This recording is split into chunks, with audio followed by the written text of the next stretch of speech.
السلام علیکم ورحمۃ اللہ وبرکاتہ. اعوذ باللہ من الشیطان الرجیم. بسم اللہ الرحمن الرحیم. الف لام میم. ذلك الكتاب لا ريب فيه هدى للمتقين الذين يؤمنون بالغيب ويقيمون الصلاة ومما رزقناهم ينفقون والذين يؤمنون بما أنزل إليك وما أنزل من قبلك وبالآخرة هم يوقنون أولئك على هدى من ربهم وأولئك هم المفلحون. إن الذين كفروا سواء عليهم أأنذرتهم أم لم تنذرهم لا يؤمنون. ختم الله على قلوبهم وعلى سمعهم وعلى أبصارهم غشاوة وَلَهُمْ عَذَابٌ عَظِيمٌ. السلام علیکم ورحمۃ اللہ وبرکاتہ. الحمد للہ وحدہ والصلاة والسلام على من لا نبی بعدہ وعلى آلہ واصحابہ اجمعین اما بعد فإن خیر الحدیث کتاب اللہ وخیر الحدی ہدی محمد صلی اللہ علیہ وسلم وشر الامور محدثاتها وكل محدثة بدعة وكل بدعة ضلالة وكل ضلالة في النار. فأعوذ بالله من الشيطان الرجيم. بسم الله الرحمن الرحيم. ألف لام ميم. ذلك الكتاب لا ريب فيه هدى للمتقين. رب اشرح لي صدري ويسر لي أمري واحلل عقدة من لساني يفقهوا قولي. میری بہنوں، میں آپ تمام کا IEC اسلامک ایجوکیشن سینٹر پر اسلامی طریقے سے استقبال کرتی ہوں. السلام علیکم ورحمۃ اللہ وبرکاتہ. السلام علیکم ورحمۃ اللہ وبرکاتہ.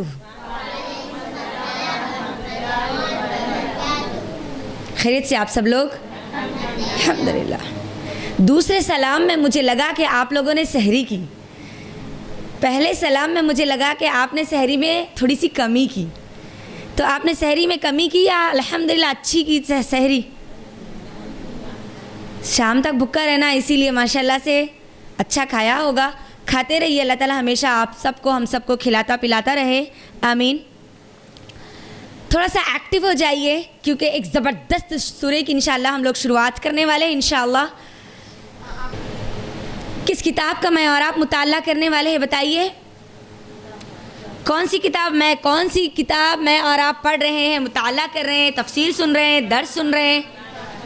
قرآن. رائٹ. اس قرآن میں کتنی صورتیں ہیں جی؟ 114 ہے. کتنے ہیں؟ 114 صورتیں. پہلی صورت کون سی ہے؟ سورۃ الفاتحہ، جس کا ہم نے مطالعہ مکمل کر لیا الحمدللہ. اب دوسری سورہ نزولی اعتبار سے اس کتاب میں جو ترتیب دی گئی اس کے اعتبار سے دوسرا جو سورہ ہے وہ کون سا ہے؟ سورۃ البقرہ. بقرہ کے معنی کیا ہے؟ گائے. کیا ہے؟ گائے. کیونکہ اس پورے سورے میں گائے کا واقعہ ذکر کیا گیا ہے، اسی لیے اس کا نام اس کی مناسبت سے بقرہ رکھا گیا. آج کی جو درس کی جو تھیم ہوگی وہ کیا ہوگی وہ میں پہلے آپ لوگوں کے درمیان رکھ دیتی ہوں. سب سے پہلی چیز ہم سورۃ البقرہ کی فضیلتیں دیکھیں گے، کیونکہ سورۃ البقرہ کوئی عام سورہ نہیں ہے، اس کی بہت ساری قرآن اور حدیث میں فضیلتیں آئی ہیں، بہت ساری فضیلتیں آئی ہیں. دوسری چیز پہلی چیز ہم کیا دیکھیں گے؟ اس کی فضیلتیں دیکھیں گے انشاءاللہ. دوسری چیز انشاءاللہ ہم دیکھیں گے کہ اس پورے سورے میں یعنی آیت نمبر 1 سے لے کے پوری آخری آیت تک، سورۃ البقرہ کی جو آخری 2 آیتیں ہم لوگوں کو اکثر یاد ہے، وہ آخری آیت تک اللہ رب العالمین پورے سورے میں کس کس بارے میں بات کرتا ہے، کون کون سے موضوعات اس کے اندر ہیں، انشاءاللہ وہ سب چیزیں دیکھیں گے. اور پھر اس کے بعد ہم سورۃ البقرہ کی شروعات کریں گے، اور آج ہو سکتا ہے انشاءاللہ پہلا رکوع ہم اس کا مکمل کر لیں. اگر پہلا رکوع مکمل نہ بھی کرے تو آیت نمبر 1 سے لے کے آیت نمبر 5 تک ہم یہ کوشش کریں گے کہ وہ پہلا گروہ تو ہم پڑھ لیں جس کے بارے میں اللہ رب العالمین نے سورۃ البقرہ میں پہلا ان کا تذکرہ کیا ہے انشاءاللہ. تو پہلے تو میں آپ لوگوں سے جاننا چاہتی ہوں کہ آپ لوگوں میں سے کتنے لوگ سورۃ البقرہ کی فضیلتیں جانتے ہیں؟ کیا فضیلتیں جانتے ہیں؟ یس، میرا آواز گونج رہا ماشاءاللہ.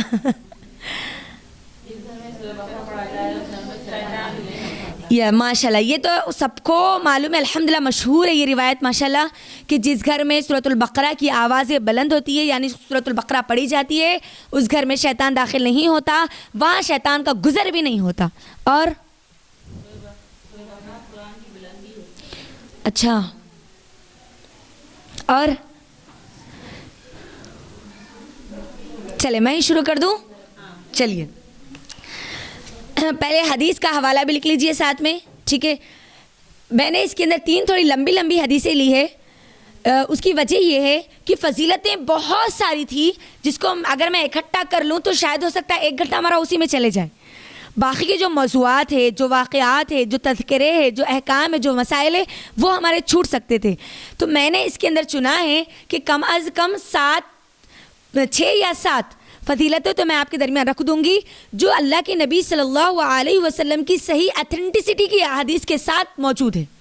ٹھیک ہے، تو چلیے پہلی حدیث آپ لوگ یہاں پر نوٹ کریے. پہلی فضیلتیں، اس کے اندر ایک حدیث میں کئی فضیلتیں آئی ہے اور ایک حدیث کو کئی اماموں نے اس کو روایت کیا ہے. وہ حدیث کہاں کہاں ہے پہلے وہ لکھ لیجئے. امام ترمذی نے اس کو روایت کیا ہے، امام بیہقی نے اس کو روایت کیا ہے اور احمد بن حنبل رحمہ اللہ نے اس کو روایت کیا ہے. یعنی تینوں اماموں نے اس حدیث کو روایت کیا ہے اس کی فضیلت کے بارے میں. اور امام ترمذی نے اس کو حسن قرار دیا یعنی صحیح قرار دیا ہے. اس کے راوی کون ہے، اس کو بیان کرنے والے کون ہیں؟ ابو ہریرہ رضی اللہ تعالیٰ عنہ ہے. کون ہے ابو ہریرہ رضی اللہ تعالیٰ عنہ؟ کون ہے جی؟ الحمدللہ صحابی ہے. کون ہے؟ ہم کو معلوم ہونا چاہیے صحابی کون ہے، امام کون ہے، تابعی کون ہے، تبع تابعی کون ہے. ہم تفسیر کا مطالعہ کریں الحمدللہ. اور قرآن کی تفسیر بغیر احادیث کے مکمل نہیں ہوتی. ٹھیک ہے، یاد رکھ لیجئے. جسم اور روح کا جس طریقے سے کنیکشن ہے بالکل اسی طریقے سے قرآن اور حدیث کا ایک دوسرے کے ساتھ کنیکشن ہے. قرآن کو بغیر احادیث کے نہیں سمجھا جا سکتا، اس بات کو یاد رکھ لیجئے. تو چلیے حدیث کیا ہے میں آپ کے درمیان رکھتی ہوں. ابو ہریرہ رضی اللہ تعالیٰ عنہ اس حدیث کے راوی ہے.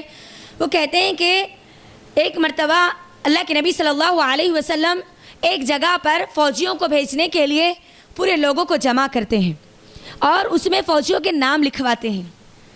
جنگ کے لیے فوجیوں کو بھیجا جاتا تھا نا، ہاں، پورے لوگوں کو نام لکھوا دیے گئے. اور اس کے اندر اب مسئلہ یہ آیا کہ لیڈر کس کو بنایا جائے، سپہ سالار کس کو بنایا جائے، کیونکہ اس کے اندر جتنے لوگ تھے تقریباً سب اس کے اہل تھے. اب بات یہ سمجھ میں نہیں آ رہی تھی کہ اب جہاں پر جنگ کے لیے بھیجنا ہے تمام کے تمام فوجیوں کو، نام کی لسٹ تو پوری آ چکی ہے لیکن اب لیڈر کس کو بنائیں گے. تو اللہ کے نبی صلی اللہ علیہ وسلم نے کہا کہ تم لوگ قرآن سناؤ. جس کو جتنا زیادہ قرآن یاد ہوگا وہ آج اس فوج کا لیڈر بنے گا. اللہ اکبر، فوج کا لیڈر. اور شرط کیا ہے؟ آج ہمارے پاس قرآن صرف رمضان کے لیے یاد کیا جاتا ہے. آج حفاظ قرآن کو یاد کرتے ہیں تو ان کا استعمال صرف اور صرف رمضان میں کیا جاتا ہے. اللہ رحم کرے. یہاں پر فوج کے لیڈر کے لیے، اس کی سپہ سالاری کے لیے اللہ رب العالمین قرآن کو عزت دیتا ہے تو ہم کو بھی چاہیے کہ ہم قرآن کو وہ عزت دیں. صرف ہم پڑھنے کے لیے نہیں بلکہ ہماری زندگیوں میں وہ آنا چاہیے. تو اب ہوا کیا، اللہ کے نبی صلی اللہ علیہ وسلم نے تمام کے تمام صحابہ کو کہا کہ چلو قرآن سناؤ. تمام کے تمام صحابہ سنانے لگے. ٹھیک ہے، کسی نے کچھ حصہ سنایا، کسی نے کچھ سورہ سنایا، کسی نے کوئی سورہ سنایا. پورے صحابہ کی باری آتے آتے اب آخر میں ایک کم سن صحابی تھے، ان کے پاس جا کے وہ باری رکی۔ اللہ کے نبی نے ان سے کہا کہ چلو اب آپ سنائیے، آپ کو کتنا یاد ہے؟ تو صحابی نے کہا کہ اے اللہ کے نبی صلی اللہ علیہ وسلم، اب تک جتنے صحابہ نے جتنا قرآن سنایا تھا نا، مجھے وہ پورا یاد ہے، اور مجھے ساتھ میں سورۃ البقرہ پورا مکمل یاد ہے۔ اس حدیث میں خاص طور پر سورۃ البقرہ کا خاص ذکر کیا گیا۔ اللہ کے نبی صلی اللہ علیہ وسلم نے کہا، اللہ کے نبی صلی اللہ علیہ وسلم کے چہرے پہ مسکراہٹ آ گئی، اور اللہ کے نبی نے کہا، کم سن تھے، سب سے کم عمر تھے انہوں۔ اللہ کے نبی نے کہا کہ آج اس فوج کا سپہ سالار یہی بنے گا۔ اب اتنے میں ایک جو بڑے قبیلے کے جو صحابی تھے، بڑے قبیلے کے جو آدمی تھے، انہوں نے کہا کہ اتنا کمزور، اتنا کم سن بچہ یہ ہم پر سپہ سالاری کرے گا۔ وہ اللہ کے نبی صلی اللہ علیہ وسلم کے پاس گئے اور جا کر کہنے لگے، اے اللہ کے نبی صلی اللہ علیہ وسلم، ہم کو بھی کچھ سورہ بقرہ یاد ہے، لیکن مکمل سورہ بقرہ ہم نے اس کی خشیت کی وجہ سے، یعنی اس کے اندر جو چیزیں اللہ رب العالمین نے بیان کی ہے، وہ خشیت کی وجہ سے ہم نے اس کو یاد نہیں کیا، ورنہ ہم بھی یاد کر لیتے۔ اللہ کے نبی نے کہا، تم نے یاد تو نہیں کی، تو آج کا سپہ سالار کون بنے گا؟ یہی بچہ بنے گا۔ تو اس کے بعد اس حدیث میں نا اللہ کے نبی صلی اللہ علیہ وسلم نے بہت اہم چیزیں بیان کی، اسی لیے میں نے اس حدیث کو چنا ہے آپ لوگوں کے لیے۔ اللہ کے نبی صلی اللہ علیہ وسلم یہ واقعہ ہونے کے بعد فوری کہتے ہیں کہ 4 باتوں کا حکم اللہ کے نبی صلی اللہ علیہ وسلم تمام لوگوں کو دیتے ہیں، 4 باتوں کا حکم دیتے ہیں، اور 4 باتوں کا حکم دینے کے بعد قرآن کی فضیلت اور اس کی اہمیت کو واضح کرتے ہوئے، سورۃ البقرہ کی خاص طور پر اہمیت کو واضح کرتے ہوئے بتلاتے ہیں کہ قرآن میں سورۃ البقرہ کا پڑھنا کتنی فضیلت کے حامل ہے۔ 4 باتوں کا حکم کیا تھا اس حدیث میں؟ پہلی چیز اللہ کے نبی صلی اللہ علیہ وسلم کہتے ہیں، لوگوں اقرأ القرآن، قرآن کو پڑھو۔ دوسری چیز کہتے ہیں قرآن کو سیکھو، پہلے تو سیکھو پھر اس کو پابندی کے ساتھ پڑھو، 2 چیزیں ہو گئی۔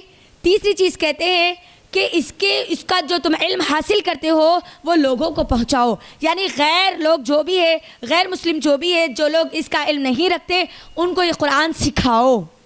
چوتھی چیز اللہ کے نبی صلی اللہ علیہ وسلم کہتے ہیں، تم نے جو سیکھا قرآن اس پر عمل کرو۔ اور پھر یہ 4 باتیں کہنے کے بعد اللہ کے نبی صلی اللہ علیہ وسلم کہتے ہیں کہ قرآن کا سیکھنا، اس کا پابندی کے ساتھ پڑھنا، سکھانا اور عمل کرنا، اس کی مثال، اور پھر جو قرآن صرف پڑھ لیتا ہے، خود کے لیے پڑھ لیتا ہے، اس کی مثال، دونوں کی مثال اس حدیث میں اللہ کے نبی صلی اللہ علیہ وسلم بیان کرتے ہیں۔ اللہ کے نبی کہتے ہیں کہ یہ قرآن پڑھنے والا، سیکھنے والا، سکھانے والا، اس پر عمل کرنے والا، اس کی مثال ایسی ہے جیسی کہ اللہ رب العالمین نے اس کو مشک عنبر کی ایک تھیلی دی ہے۔ مشک عنبر کیا ہے بولیے؟ سب سے اعلیٰ عطر، سب سے اعلیٰ مشک، جو کہ حقیقی طور پر اللہ رب العالمین نے بنائی ہے، یعنی اللہ رب العالمین نے جو مشک بنائی ہے اس مشک کو بولا جاتا ہے مشک عنبر، جو خوشبو، جس سے بڑھ کر کوئی اور خوشبو نہیں ہے۔ تو اللہ کے نبی صلی اللہ علیہ وسلم کہتے ہیں کہ یہ قرآن کے پڑھنے والا، سیکھنے والا، سکھانے والا، اس پر عمل کرنے والا، گویا ایسا ہے جیسے کہ اس کو ایک مشک عنبر کی تھیلی دے دی گئی، اور جب وہ لوگوں کے درمیان جاتا ہے تو اس کی جو تھیلی کا جو منہ ہے وہ کھل جاتا ہے، اور اس سے ہزاروں لوگ فائدہ اٹھاتے ہیں، وہ خوشبو ہزاروں لوگوں تک پہنچتی ہے۔ اور دوسری مثال، وہ لوگ جو قرآن خود سیکھ لیتے ہیں، صرف خود تک محدود کر دیتے ہیں، اس کی مثال ایسی ہے کہ اس کو اللہ نے مشک عنبر کی تھیلی تو دی ہے، لیکن وہ بدبخت اس تھیلی کے منہ کو اتنا سختی سے باندھتا ہے کہ ذرا سی خوشبو بھی باہر نہیں آتی۔ اللہ اکبر، بات کیا سمجھ میں آئی؟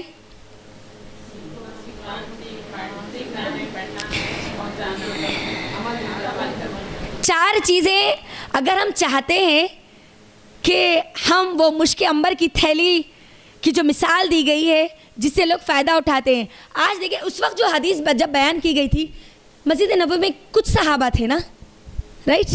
آج جب ہم یہ دین کا کام کر رہے ہیں، قرآن سیکھ رہے ہیں، سکھا رہے ہیں، تو ہزاروں لاکھوں لوگوں تک الحمدللہ اللہ کے احسان سے یہ علم پہنچ رہا ہے۔ تو یہ مشک عنبر کی تھیلی کیا ہم ہمارے حق میں لانا نہیں چاہتے؟ بات کیا سمجھ میں آئی؟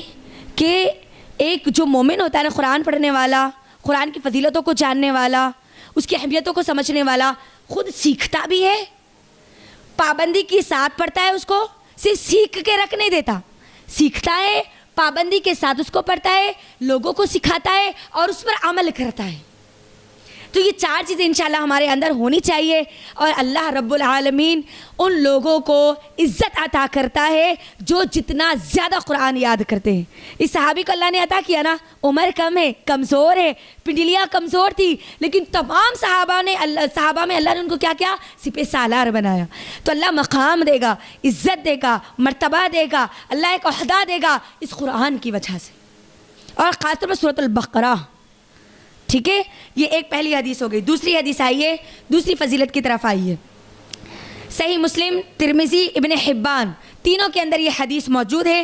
اور اس حدیث کے راوی کون ہیں؟ حضرت ابو امامہ الباہلی رضی اللہ تعالیٰ عنہ ہیں. وہ کہتے ہیں کہ اللہ کے نبی صلی اللہ علیہ وسلم نے فرمایا, اے لوگو قرآن پڑھا کرو. کیا کہا اللہ کے نبی نے؟ اے لوگو قرآن پڑھا کرو, کیونکہ یہ قرآن کل قیامت کے دن تمہارے حق میں کیا کرے گا؟ سفارش کرے گا. یہ حدیث یہیں پر مکمل نہیں ہوئی, بلکہ آگے 2 اہم چیزیں آئی, 2 ایسے نورانی گلدستوں کے بارے میں ہم کو بتلایا گیا جو کہ آج جس کی فضیلتوں کو جاننے سے ہم محروم ہیں. اس حدیث میں اللہ کے نبی صلی اللہ علیہ وسلم آگے کہتے ہیں کہ یہ قرآن ان کے حق میں سفارش کرے گا, اس قرآن کو پڑھا کرو. اور سفارش جب قرآن کرے گا تو سامنے سے 2 نورانی گلدستے پیش کیے جائیں گے, 2 نورانی گلدستے آئیں گے, تم اس کی حفاظت کرنا, تم اس کو پڑھا کرنا.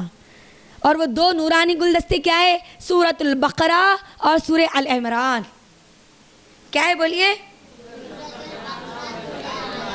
اب یہ جو نورانی 2 گلدستوں کا جو خیال رکھیں گے, جو پڑھیں گے, سمجھیں گے, اس پر عمل کریں گے, اس کے ساتھ محبت کریں گے, ان کو 3 فائدے کل قیامت کے دن ہوں گے.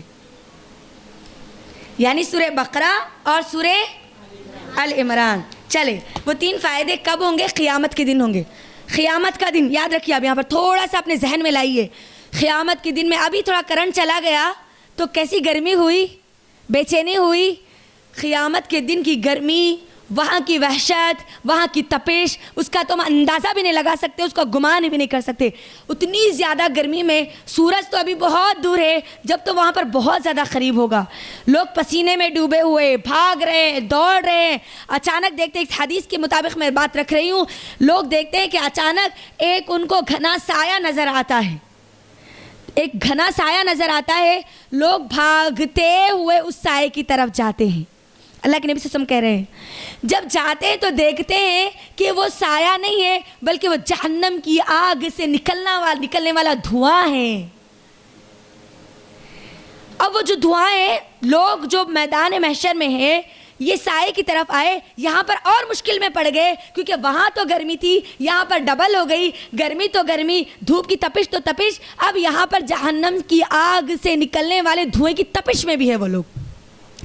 اب ایسے عالم میں اللہ کے نبی صلی اللہ علیہ وسلم کہتے ہیں کہ جو لوگ سورۃ البقرہ اور سورۃ آل عمران پڑھا کرتے تھے, سورہ بقرہ اور سورہ آل عمران سے محبت کیا کرتے تھے, اس کی قرأت کیا کرتے تھے, ان لوگوں کو ایک بادل نظر آئے گا اور وہ بادل چلتے ہوئے آ کر ان کے سروں پر کھڑا ہو جائے گا. یہ پہلا فائدہ ہوگا.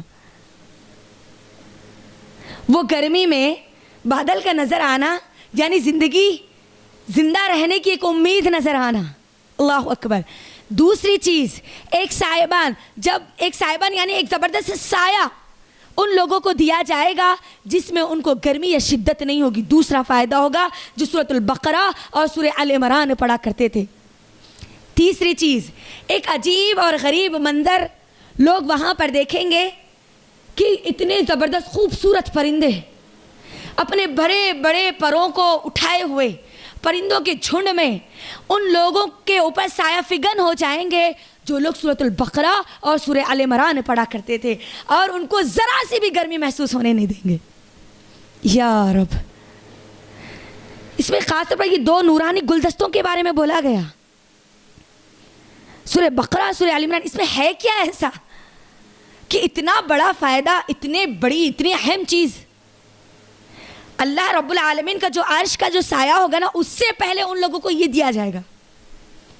جب بہت زیادہ گرمی ہوگی نا حد سے زیادہ پریشان ہوں گے نا جو لوگ دنیا میں سورۃ البقرہ اور سورۃ آل عمران کی تلاوت کیا کرتے تھے، اس سے محبت کیا کرتے تھے، وہ ان کے لیے ان کے حق میں یہ خوش نصیبی دی جائے گی۔ پھر اس کے بعد اللہ کے نبی صلی اللہ علیہ وسلم اسی حدیث میں کہتے ہیں کہ خاص طور پر سورۃ البقرہ کی تلاوت کرنا، کیونکہ اس کے لیے، اس کو پڑھنے والے کے لیے بھی 3 بشارتیں ہیں۔ کتنی بشارتیں ہیں جی؟ سورہ بقرہ دیکھو، قرآن پڑھنے سے ایک تو شفاعت ملے گی، بقرہ اور آل عمران دونوں کی پابندی کرنے سے 3 اور فائدے، یعنی 4 فائدے ہو گئے یہاں پر۔ ایک شفاعت، دوسرا بادل کا سایہ، دوسرا ایک سایبان، ٹھیک ہے، ایک ٹھنڈا سایہ ان لوگوں کو دیا جائے گا، تیسرا پرندوں کے پروں کا سایہ دیا جائے گا۔ یہ 4 فائدے ہو گئے۔ اسی حدیث میں اللہ کے نبی صلی اللہ علیہ وسلم آگے کہتے ہیں کہ خاص طور پر سورۃ البقرہ کی تلاوت کیا کرنا، کیونکہ ان لوگوں کو 3 بشارتیں دی جاتی ہیں۔ کون کون سی بشارتیں؟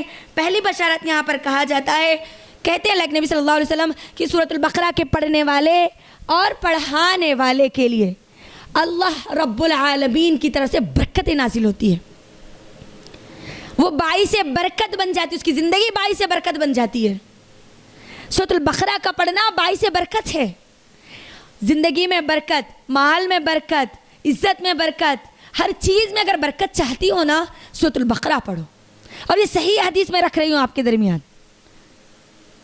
ہم چاہتے ہیں نا برکت، کون نہیں چاہتے کہ ان کی زندگی میں برکتیں نہ رہیں؟ سورۃ البقرہ پڑھا کرو، اس سے ہماری زندگی میں برکتیں آئیں گی انشاءاللہ۔ اسی طرح آگے اسی حدیث میں کہتے ہیں اللہ کے نبی صلی اللہ علیہ وسلم، جو لوگ سورۃ البقرہ کو نہیں پڑھتے، اس کا اہتمام نہیں کرتے، دوسری چیز ان کے لیے کیا ہوگی؟ دنیا اور آخرت دونوں میں حسرتیں ہوں گی، ندامت ہوگی۔ ندامت کیسی ہوگی؟ کل قیامت کے دن میرے ساتھ رہنے والے میرے ساتھی کو بادل کا سایہ دیا جا رہا، پرندے اس کو آ کر کور کریں، اور میں گرمی میں شدت میں پریشان ہوں۔ اب وہاں کی حسرت، وہ ندامت، دنیا میں برکتوں سے محروم، وہ ندامت۔ تو یہاں پر سورۃ البقرہ کا جو اہتمام نہیں کرتے، اس کو نہیں پڑھتے، اس سے محبت نہیں کرتے، ان کو دنیا میں بھی اور آخرت میں بھی دونوں میں بھی کیا ہوگی؟ حسرتیں ہوگی، ندامتیں ہوں گی، افسوس ہوگا۔ تیسری چیز اللہ کے نبی صلی اللہ علیہ وسلم اس کے اندر کہتے ہیں کہ بطلا اس کو حاصل نہیں کر سکتے۔ بطلا کے 2 معنی مفسرین بیان کرتے ہیں، علماء کرام بیان کرتے ہیں۔ پہلی چیز سست، کاہل، کسلان، جس کو بولا جاتا ہے بزدل، ہے نا، یہ طاقت نہیں رکھتے سورۃ البقرہ کو پڑھنے اور یاد کرنے اور اس کو سمجھنے کی۔ یہ ایک معنی آ گیا بطلا کا۔ دوسرا بطلا کا معنی امام مسلم رحمہ اللہ اور بھی امام ترمذی رحمہ اللہ بیان کرتے ہیں کہ بطلا کا معنی جادوگر ہے۔ جو سورۃ البقرہ کو پڑھتے ہیں ان پر کسی جادوگر کے جادوگری کا اثر نہیں ہوتا۔ اللہ اکبر! آج جادو سے ہم کتنے لوگ پریشان نہیں ہیں بتائیے؟ کئی لوگ تو ایسے ہیں کہ ان کی زندگیاں پوری بیماریوں میں کٹ جا رہی ہے اور ان کو احساس بھی نہیں ہے کہ ان کے پر کبھی جادو ہوا۔ جادو حق ہے، ہو سکتا ہے، نبی صلی اللہ علیہ وسلم پر جادو ہوا اور جادو قیامت کے قریب عام ہو جائے گا۔ اللہ کے نبی صلی اللہ علیہ وسلم نے کیا کہا؟ جادو اتنا عام ہو جائے گا کہ چلتے ہوئے لوگوں پر جو پانی ہے راستوں پر بہا کر لوگوں پر جادو کیا جائے گا، جادوگری عام ہو جائے گی۔ آج ہم نہیں سن رہے ہیں، آج لوگ ڈر نہیں رہے ہیں جادو سے۔ اگر ہم چاہتے ہیں کہ کسی بھی جادو، چاہے وہ کتنا ہی طاقتور کیوں نہ ہو، اس کی جادوگری سے اللہ ہم کو محفوظ رکھے، تو ہم کو سورۃ البقرہ کی تلاوت کرنی ہوگی، سورۃ البقرہ سے اپنے آپ کو جوڑنا ہوگا، سورۃ البقرہ سے محبت کرنی ہوگی، اس کو سمجھنا ہوگا، اس پر عمل کرنا ہوگا۔ اچھا چلیں، اس کے ساتھ یہ 2 حدیثیں ہو گئی۔ اچھا کتنی فضیلتیں ہوئی جی؟ بولیے۔ ایک تو اللہ تعالیٰ عزت دے گا، مقام دے گا، اوکے، ہاں، اور شفاعت ہوگی، بادل کا، بولیے، اور بولیے، ہاں، اور برکتیں ہوگی، زندگی میں ہمارے برکتیں آئیں گی۔ اچھا، اب جس کو حسرتیں ہوں گی نا، اس کے خلاف اس سے اہتمام کرنے والوں کے لیے خوشیاں ہوں گی، ہے نا، خوش نصیبیاں ہوں گی۔ اللہ اکبر! اور ہمارے آج کے ذہنی بیماری کا سب سے بڑا علاج ہے یہ، جادو جادو جادو آدھی خواتین تو جادو کی باتوں میں پریشان رہتے. یہ ہوا کہ کوئی تو جادو کرے ہوں گے, وہ ہوا کہ یہاں درد ہو رہا وہاں درد ہو, کچھ تو بھی ہوا ہوگا, کوئی تو بھی کس کے آنکھوں میں مٹی پڑی گی, کیا ہوا کہ کوئی کون نہیں دیکھ سک رہے کہ یہ رہتا نا. آسان علاج سورۃ البقرہ. چاہے لوگ کتنی ہی کوشش کر لو, ہم کو وہ اپنے شر میں نہیں ڈال سکتے جب تک اللہ ہماری حفاظت کرے اور حفاظت کا طریقہ ہم اپنا لیں. ٹھیک ہے, چلیے یہ فضیلتیں ہو گئی. اسی طرح اور فضیلتیں میں رکھتی ہوں آپ کے درمیان. انشاءاللہ ایک دو فضیلتیں اور رکھ کر انشاءاللہ ہم ہمارے تفسیر کی طرف آگے بڑھ جائیں گے انشاءاللہ. امام ترمذی اور ترمذی میں یہ حدیث موجود ہے, صحیح مسلم میں حدیث موجود ہے, اور اس کے راوی کون ہے وہ سن لیجئے, حضرت نواس ابن سمعان. ٹھیک ہے, یہ راوی ہے رضی اللہ تعالیٰ عنہ. اللہ کے نبی صلی اللہ علیہ وسلم کہتے ہیں اقرأوا القرآن, قرآن کو پڑھا کرو, اور خاص طور پر یعنی تم خاص طور پر سورۃ البقرہ اور سورہ آل عمران پڑھا کرو, کیونکہ جب قیامت کے دن قرآن لایا جائے گا, قرآن جب لایا جائے گا تو اہل قرآن کو بھی بلایا جائے گا. اللہ اکبر. اہل قرآن بولے تو وہ گروہ نہیں ہے جو آج ہمارے پاس مشہور ہے انڈیا اور پاکستان میں, جو کہ حدیث کو نہیں مانتے, حدیث کے منکرین ہیں. نہیں, یعنی قرآن والے لوگ, اہل قرآن پڑھنے والے لوگ, قرآن کو سمجھنے والے لوگ, قرآن کو سمجھانے والے لوگ, اس پر عمل کرنے والے لوگ. تو کل قیامت کے دن ہوگا, اللہ کے نبی نے کیا کہا, قرآن پڑھو اور خاص طور پر سورۃ البقرہ اور سورہ آل عمران پڑھا کرو, کیونکہ کل قیامت کے دن جب قرآن لایا جائے گا, یعنی 114 پوری صورتیں لائی جائے گی, قرآن کی پوری صورتیں لائی جائے گی, اور پھر اہل قرآن کو بھی لایا جائے گا, اہل قرآن کو بھی بلایا جائے گا. جب اہل قرآن کا حساب اور کتاب کیا جائے گا, فرشتے کہیں گے کہ اللہ یہ عمل میں کمی ہوئی, یہ عمل میں کمی ہوئی, تو یہ 2 صورتیں ایسی ہوگی جو اللہ کے سامنے حجت کرے گی, اللہ سے بحث کرے گی کہ نہیں اللہ وہ کرتی تھی, وہ عمل میں کمی تھی, لیکن وہ مجھے پڑھا کرتی تھی, میرے ساتھ اس کا رشتہ مضبوط تھا, مجھ سے محبت کیا کرتی تھی. اللہ رب العالمین سے قیامت کے دن کوئی حجت کرنا کوئی عام بات ہے. اللہ اکبر. یہ پڑھنے والوں کے حق میں یہ حجت کرے گی تب تک جب تک کہ اللہ رب العالمین یہ نہ کہہ دے کہ چلو بھائی اس کی پوری کاپی بند کرو اور اس کو جنت میں ڈال دو. یعنی جب تک بندے کو جنت میں وہ داخلہ نہ دے دے تب تک اللہ تعالیٰ اور اللہ رب العالمین سے وہ بحث کرے گی, اللہ رب العالمین سے حجت کرے گی. اللہ یہ مجھے پڑھا کرتا تھا, اللہ یہ مجھے سمجھا کرتا تھا, اللہ یہ مجھے لوگوں کو سکھایا کرتا تھا. کتنی بڑی فضیلت ہے. اللہ اکبر. تو یہ کوئی عام سورہ نہیں ہے, لہٰذا ہم کو چاہیے کہ ہم یہ دونوں صورتوں کا اہتمام کریں, کیونکہ ہماری تفسیر سورۃ البقرہ ہے, اسی لیے خاص طور پر سورۃ البقرہ کو ہر روز پڑھا کرے, صرف رمضان میں نہیں. یہ قرآن صرف رمضان میں پڑھنے کے لیے نہیں بھیجا گیا. ہاں یہ رمضان کا مہینہ ہے, یہ رمضان قرآن کا مہینہ ہے, لیکن پورا جو سال ہے وہ بھی پورا کیا ہے, قرآن کے ہی مہینے ہیں. ہم کو اس میں بھی قرآن پڑھنا ہے. اس میں خاص اہتمام جس طرح کرتے ہیں اگلے جتنے مہینے ہوں گے 11, وہ پورے کے پورے مہینوں میں بھی ہم کو ویسے ہی اہتمام کرنا چاہیے. اچھا, اسی طرح اور کئی فضیلتیں ہیں, جیسے کہ ابھی آپ لوگوں نے کہا پہلی چیز کہ جس گھر میں سورۃ البقرہ پڑھا جاتا ہے اس گھر میں شیطان داخل نہیں ہوتا. آپ اس حدیث کو سمجھے کبھی, شیطان کا داخل نہ ہونا مطلب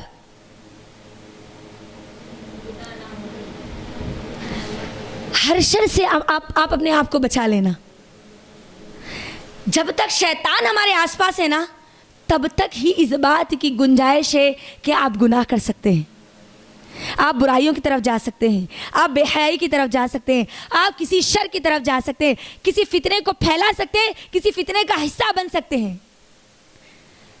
ایک بہت بڑی چیز سے محفوظ ہو جا رہے ہیں. گھر میں اگر ہم چاہتے ہیں نا سکون رہے, لڑائی نہ ہو, جھگڑے نہ ہو, ایک دوسرے کے دلوں میں محبتیں رہے, تو ہم کو کیا کرنا ہوگا, پہلے شیطانوں کو ہمارے گھر سے نکالنا ہوگا. کیونکہ جہاں شیطان ہوتے وہاں پر سکون نہیں ہوتا. اور جہاں پر قرآن پڑھا جاتا ہے نا وہاں سے شیطان بھاگتا ہے. کیوں بھاگتا ہے بولیے, بولو نا.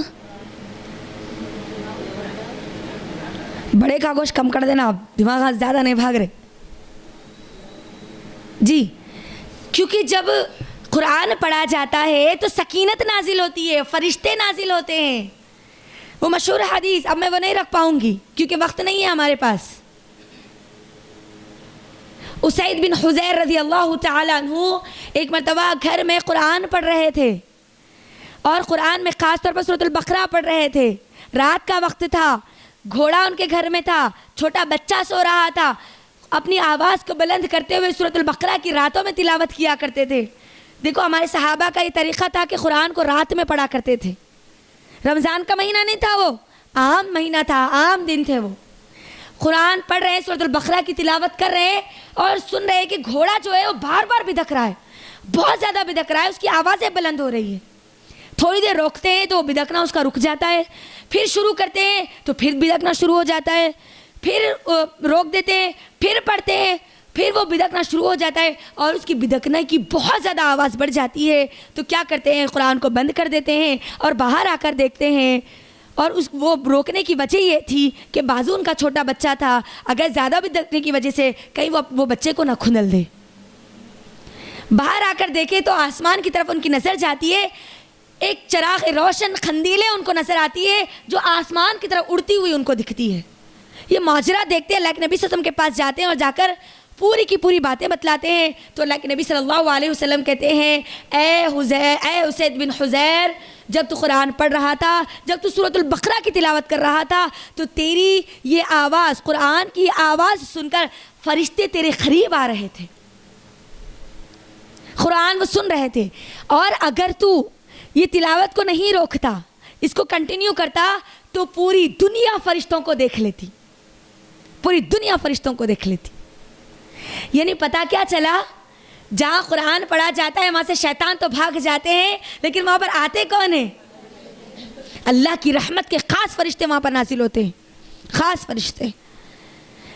تو اب جہاں پر اللہ کی رحمت ہو وہاں پر لڑائی جھگڑے, بے سکونی, بے اطمینانی, بے چینی یہ ہو سکتی ہے؟ بتائیے, نہیں نا. ہمارے آج گھر کتنے بے چینیوں کی وجہ سے, لڑائیوں کی وجہ سے, جھگڑوں کی وجہ سے پریشان ہیں, مجھے بتائیے. چھوٹی چھوٹی باتوں پہ جھگڑے, چھوٹی چھوٹی باتوں پہ دلوں میں ناراضگیاں, یہ سب چیزیں کب ہوتی ہے معلوم؟ جب ہمارے اطراف شیطان کے پورے ٹولیاں رہتے نا, تب ہوتے ہیں کام. تو ہم کو چاہیے کہ قرآن سے خاص ہمارا معاملہ جوڑ کر رکھے, قرآن سے خاص تعلق رکھے, اور قرآن میں بھی خاص طور پر سورۃ البقرہ سے رکھے, کیونکہ شیطان کے شر سے بچنے کے لیے سورۃ البقرہ مجھ کو اور آپ کو دی گئی.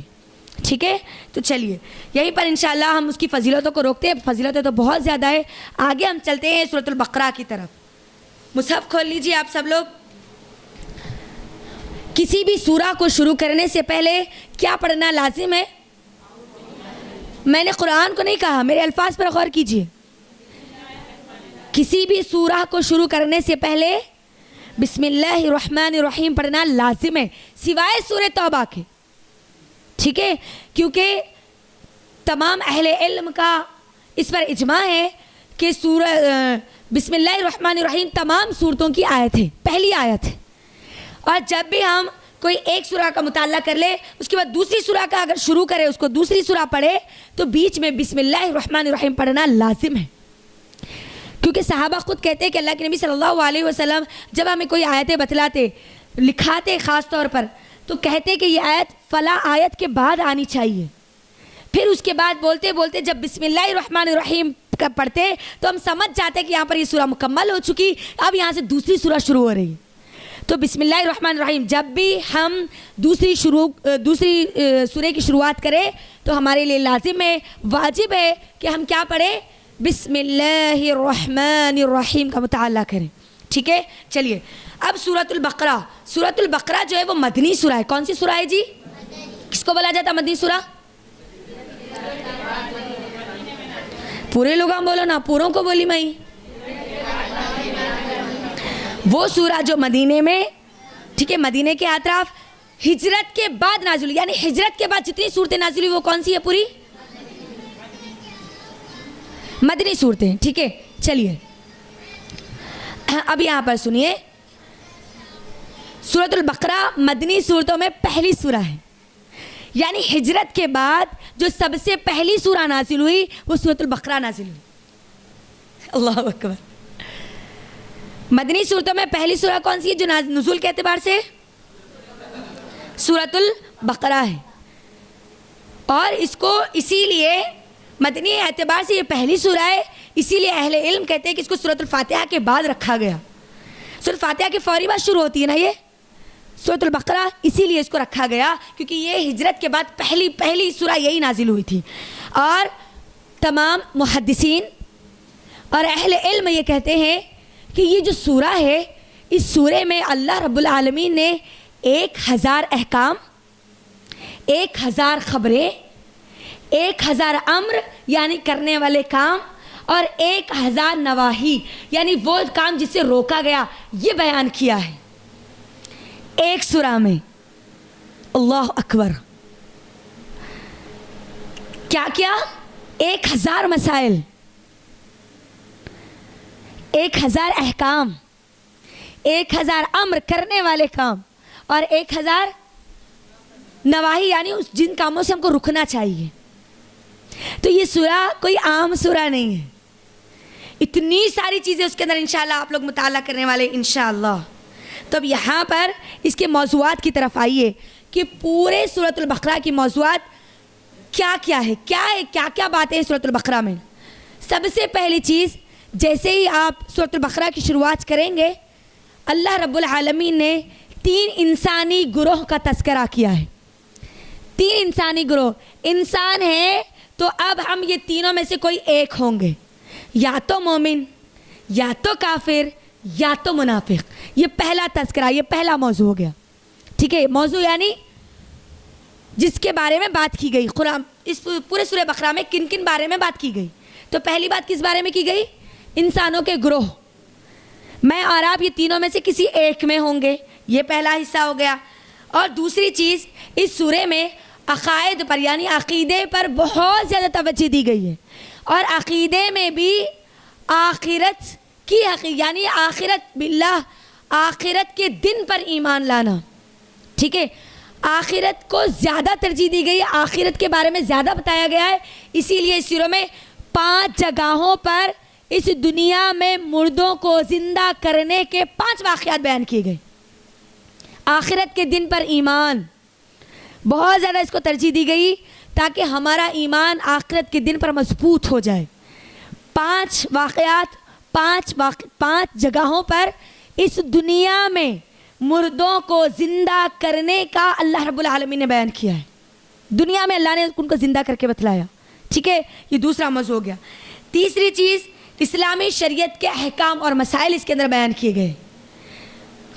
خاص طور پر طلاق کے مسائل کا تذکرہ اس کے اندر موجود ہے سورۃ البقرہ میں. اور حقیقے کا جو مسئلہ ہے، حقیقہ جو کرنا ہے، اس کا کچھ تذکرہ موجود ہے، اس کا مسئلہ موجود ہے. اسی طرح جادو کے بارے میں موجود ہے، اور قبلے کے بارے میں اس کے اندر اس کی مسائل اس کے اندر ہم کو ملتے ہیں. یہ تیسرا موضوع ہو گیا. چوتھا موضوع کیا ہے؟ یہودیوں کی حقیقت اس کے اندر بیان کی گئی ہے. یہودی، اہل کتاب میں بھی جو یہودیوں کی جو حقیقت ہے نا، اس کی حقانیت پوری بیان کی گئی ہے کہ یہ یہودی جو ہے نا، یہ یہودیوں کا انبیاؤں کے ساتھ کتنی دشمنی تھی، انبیاؤں کے ساتھ، نبیوں کے ساتھ کیسی نافرمانی کیا کرتے تھے، ان کو قتل کیا کرتے تھے، ان کو ناپسند کیا کرتے تھے، اور آج تک ان کا یہی سسٹم چلا آ رہا ہے. اللہ رب العالمین اس کے اندر بیان کرتا ہے. آپ لوگ اپنے مائک کا خیال رکھیں پلیز. یعنی یہودیوں کے بارے میں، بنی اسرائیل کے بارے میں، بنی اسرائیل اہل کتاب کے بارے میں کہ ان کی حقیقت کیا ہے، یہ لوگ کیا کرتے تھے، ان لوگوں کا سسٹم کیا ہے، اس بارے میں بات بیان کی گئی ہے. اور اسی طرح انسانوں کی تخلیق کا مقصد یعنی آدم علیہ السلام کی تخلیق کا مقصد بتایا گیا. آدم علیہ السلام کے بارے میں بتایا گیا. انسان کی تخلیق کا مقصد کیا ہے؟ عبادت. تو اب عبادت کیسی کرنی ہے، کس طرح کرنی ہے، کس کے طریقے پر کرنی ہے، یہ اس کے اندر یہ باتیں بتائی گئی ہے. اور شیطان اور اس کے حواریوں کے بارے میں بتایا گیا ہے اسی سورہ میں. اور خاص طور بنی اسرائیل کا خاص تذکرہ اس کے اندر موجود ہے. تو اب یہ پورے موضوعات ہیں کس کے اندر؟ تھوڑا مجھے بولے کیا کیا ہے، ہم سب کا مطالعہ کرنے والے ہیں. میں نے یہاں پر آپ کے درمیان 5 رکھے ہیں، 5 موضوعات رکھے ہیں سمیٹ کر. ہاں، کیا کیا ہے؟ پہلا،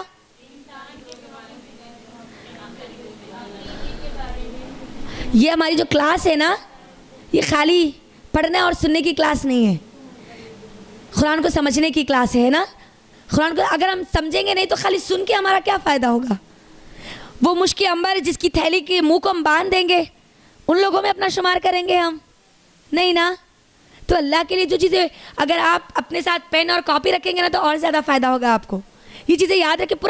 پورا سورۃ البقرہ مطالعہ کر کے میں نے آپ کے لیے یہ نکات نکالے ہیں تاکہ آپ کے لیے آسانی ہو جائے آپ کو سمجھنے میں کہ سورۃ البقرہ میں یہ چیزیں ہیں. اگر آپ کو خود سے ڈھونڈنا پڑے گا تو کتنا وقت لگے گا؟ تو ایک آسانی اللہ نے پیدا کی ہے نا، تو اس کو یاد رکھیے. اور آپ یاد رکھیں گے تو آپ کو جان کر خوشی ہوگی، ارے مجھے معلوم ہے سورۃ بقرہ میں کیا کیا چیزیں ہیں، کن کن باتوں کا تذکرہ ہے، اللہ کن کن باتوں کے بارے میں بیان کرتا ہے. تو پہلا کیا ہے بولیے؟ انسانی گروہ کہ 3 اس کے اندر گروہ ہے، تین گروپس آف پیپل. ٹھیک ہے، ایک تو مومن، دوسرا کافر، تیسرا منافق. اچھا اس کے بعد دوسرا موضوع آخرت. ٹھیک ہے، عقیدے پر توجہ دی گئی ہے، عقیدے کے بارے میں بتایا گیا. عقیدے میں بھی کس پہ زیادہ بات بیان کی گئی ہے؟ آخرت کے دن پر. ٹھیک ہے ہاں. اور آخرت کے دن پر میرا اور آپ کا ایمان مضبوط ہونے کے لیے 5 واقعات اس کے اندر بیان کیے گئے ہیں. 5 جگہوں پر دنیا میں جن مردوں کو زندہ کیا گیا. ٹھیک ہے، زندہ تھے، مردہ کیا گیا، پھر زندہ کیا گیا. اللہ رب العالمین آخرت کے دن پر میرا اور آپ کا ایمان مضبوط ہونے کے لیے یہ مثالیں بیان کرتا ہے. پھر اس کے بعد ہاں اسلامی شریعت کے احکام اور مسائل، اس میں خاص طور پر طلاق. آج ہم کو معلوم ہے نا طلاق، ٹرپل طلاق کے نام پر ہماری مسلمان عورتیں کہاں جا چکی، جبکہ اس کا مسئلہ قرآن میں موجود ہے. الحمدللہ سورۃ البقرہ میں موجود ہے. حقیقہ ہاں حقیقت کے تعلق سے، جادو کے تعلق سے ہے، اور قبلے کے تعلق سے، کیونکہ قبلہ چینج ہوا نا، قبلے اول سے قبلے دوم ہمارا بنانا، اس کے بارے میں بھی موجود ہے. ہاں اور ہاں ان کو نہیں بولنا ہے، اس کے اندر خاص تذکرہ ہے بنی اسرائیل اہل کتاب، اور اس کے اندر بھی یہودیوں کا، ان کی حقیقت کیسے دشمنی کیا کرتے تھے، کیسے انبیاءوں کو قتل کیا کرتے تھے، ان کا سسٹم جو آج تک کنٹینیو ہے نا، وہ سب چیزیں انشاءاللہ ہم انشاءاللہ پڑھیں گے سورۃ البقرہ میں جو اللہ نے بیان کیا. اور اللہ نے مجھ کو اور آپ کو بنایا، انسان کو بنایا آدم علیہ السلام سے نا، شروعات آدم علیہ السلام سے ہوئی. تو آدم علیہ السلام کو بنایا گیا، کیوں بنایا گیا؟ جب عبادت کے لیے بنایا گیا تو عبادت کیسی کرنی ہے، کس کا طریقہ ہم کو عبادت میں لینا ہے. اور شیطان ہے، اب شیطان کے جتنے چیلے ہیں ان لوگوں کے بارے میں بھی اس کے اندر بیان کیا گیا. تو یہ پورے موضوعات، یہ پوری سورہ بقرہ کی سمری میں آپ کے درمیان رکھ دی. آیا سمجھ میں آپ سب کو؟ اچھا ابھی ہم سورہ بقرہ شروع نہیں کرے ہیں، سورہ بقرہ میں کیا کیا باتیں ہیں وہ پورے رکھ دی میں. اب یہاں سے انشاءاللہ ہم شروع کریں گے سورۃ البقرہ. بسم اللہ الرحمن الرحیم. مصحف کھول لیجئے.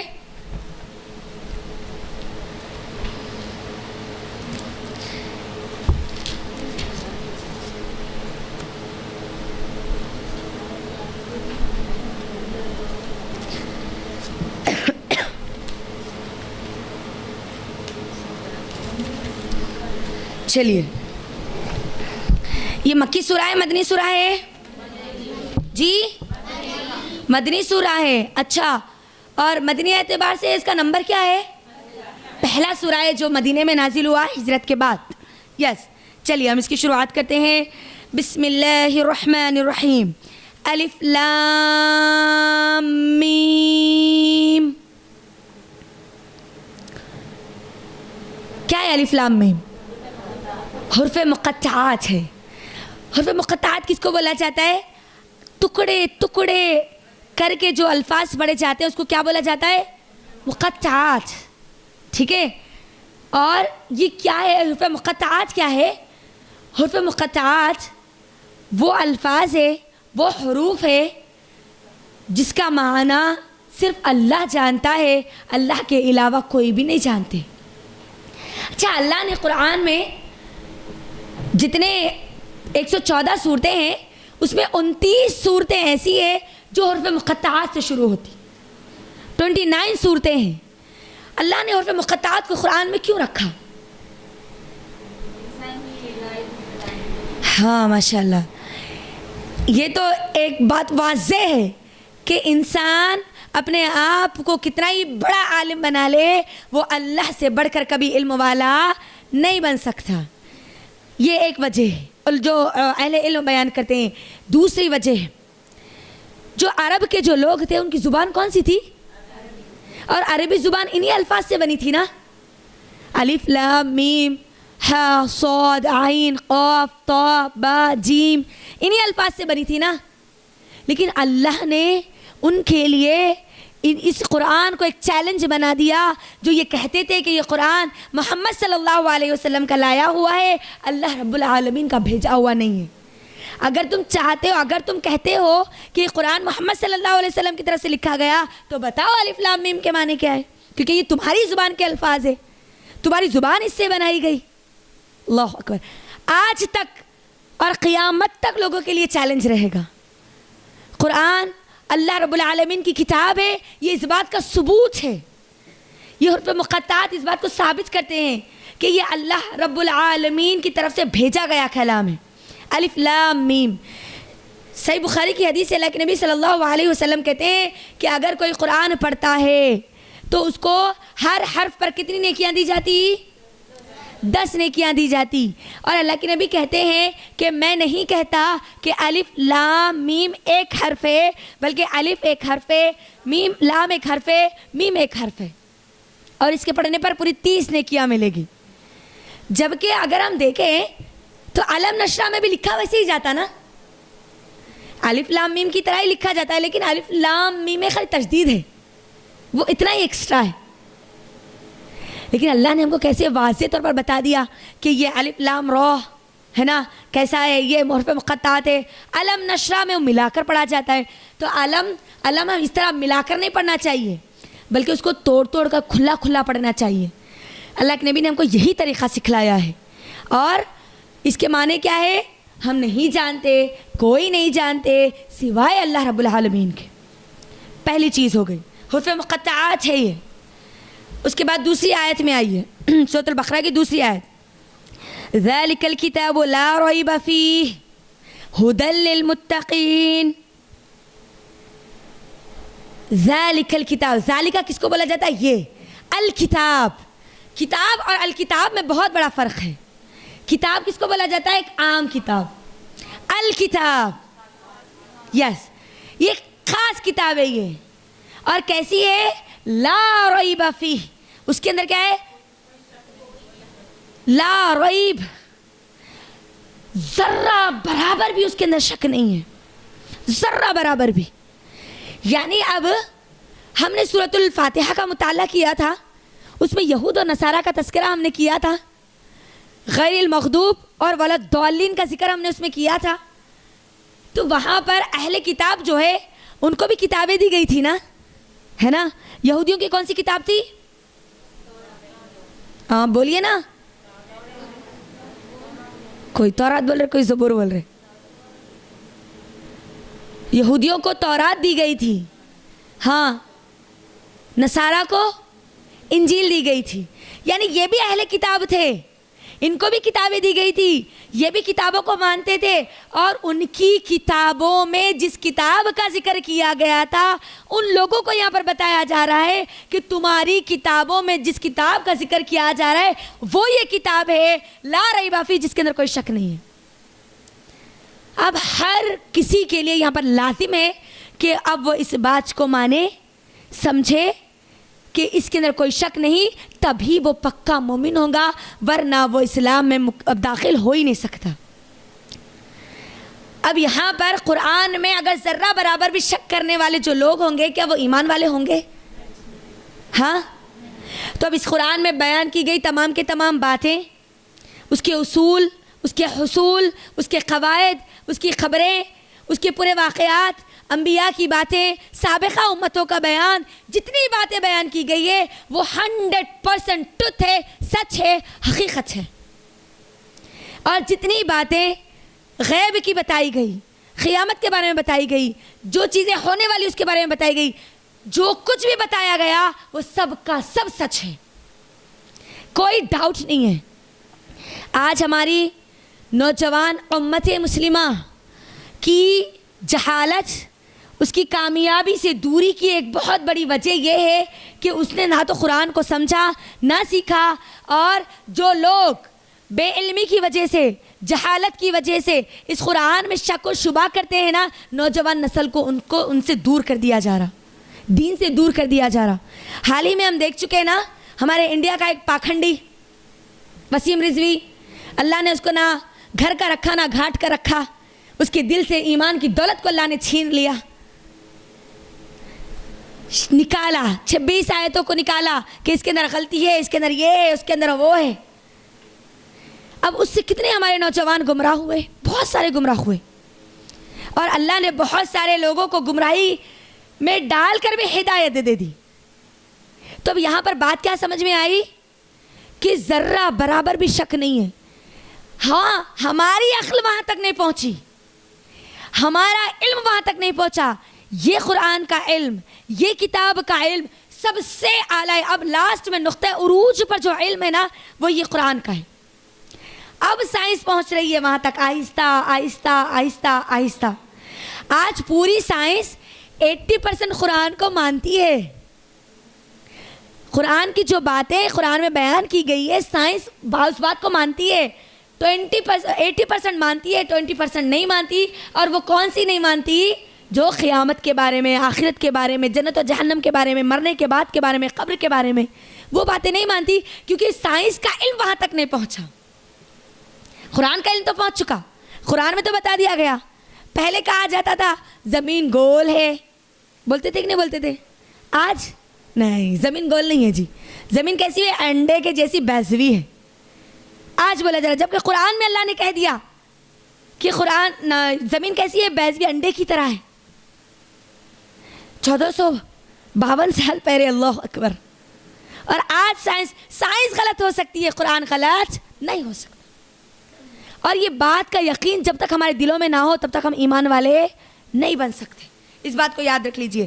اب اس کے اندر اللہ رب العالمین کہتا ہے لا ریب فیہ ھدی للمتقین، اور یہ کیا ہے؟ متقین کے لیے ہدایت ہے۔ اچھا، اللہ نے یہاں پر سورہ فاتحہ کے بعد سورہ بقرہ کی شروعات کیوں کی ہوگی؟ سورہ فاتحہ میں ہم نے ایک دعا کی تھی نہیں، اہدنا الصراط المستقیم، اے اللہ تو مجھے سیدھے راستے پر چلانا۔ تو اللہ رب العالمین یہاں پر دوسری، یہیں پر اس کے فوری بعد اللہ کیا کہتے ہیں؟ دیکھو ان دونوں، یہ دو صورتوں کا ایک دوسرے میں کنیکشن دیکھو۔ ھدی للمتقین، یہ وہ کتاب ہے، اگر تم سیدھے راستے پہ آنا چاہتے ہو نا، وہ دعا جو تم نے مانگی سورہ فاتحہ میں اپنی کامیابی کے لیے، اگر تم چاہتے ہو کہ تم کامیاب ہو جاؤ تو تمہاری کامیابی کی دلیل یہ کتاب ہے جس کے اندر کوئی شک نہیں ہے، اور یہی تم کو ہدایت کا راستہ بتائے گی۔ اللہ اکبر۔ اب اگر ہمارے بچے، اگر ہم اس قرآن سے دور ہیں تو کیا کامیابی حاصل کر سکتے؟ نہیں کر سکتے۔ اللہ یہاں واضح کر رہا ہے یہ قرآن ہی تمہاری کامیابی کی دلیل ہے، تمہاری بنیاد ہے، تمہاری بیس ہے، یہی تم کو سیدھا راستہ بتائے گی، ہدایت کا راستہ بتائے گی۔ اس کے بغیر نہ اماں، نہ باوا، نہ دنیا، نہ یہ دنیا کا علم تم کو ہدایت کے راستے پر لا سکتا ہے، صحیح چیز حق اور باطل میں تمیز سکھا سکتا ہے، یہ قرآن ہی سکھا سکتا۔ اچھا، اب یہ قرآن تو بتائے گا، یہ متقین کے لیے ہدایت ہے، اللہ سے ڈرنے والے لوگوں کے لیے ہدایت ہے۔ متقین کس کو بولا جاتا ہے؟ جی بولیے، تقوی کے معنی کیا ہے؟ ہاں، بچنا۔ جی، بارک اللہ فیکم، اللہ آپ کے علم میں برکت دے۔